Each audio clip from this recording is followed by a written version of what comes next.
তো ভেঞ্চার কলেজের মতো আমি তো সবকে প্রভিন্সিয়ালাইজ করতে হবে। ওরা তো ভোট পাবে কি? পাবে কি? পাবে না? পাক্কা পাবে কি? কে ভোট পাবে? বিজেপি। পদ্ম ফুলের সিনে ভোট পড়বে।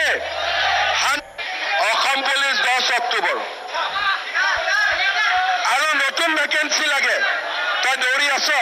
ঠিক আছে, যা নতুন ভ্যাকেন্সিও দি দিম। হ'ব 2000 এই 2 এদিনতে ওলাব বাবা। তই একদম চিন্তা কৰি আছ পইচাকে। হা হা কি লাগে? কি লাগে? নতুন ভ্যাকেন্সি লাগে।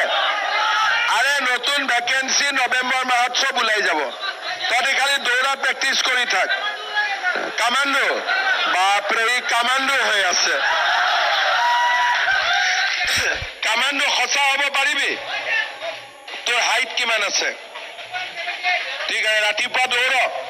ঠিক আছে, প্ৰেক্টিস কৰ ধুনীয়াকৈ। কামান্ডোৰ ভ্যাকেন্সি ওলাই দিম। হ'ব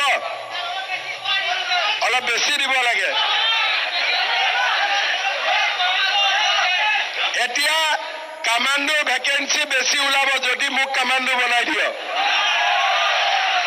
প্ৰথমতেতো আমাৰ কামান্ডো কেনেকুৱা পলিটিক্সত, যেতিয়া আমি ইয়াত ইলেকশ্যন জিকি যাম তেতিয়া আমি কামান্ডো হ'ব পাৰিম, হয়নে নহয়? সেইকাৰণে চবেই ধুনীয়াকৈ বিজেপিক ভোট দিব আৰু বাকী যি সমস্যা আছে এইবিলাক মোৰ মূৰৰ ওপৰত। ঠিক আছে? আৰু নাগৰিজুলিৰ মানুহক মই এটা ৰিকুৱেষ্ট কৰিম, আপোনালোকে বেছি বেলেগ বেলেগ চিন্তা কৰি নাথাকিব। একটাই কথা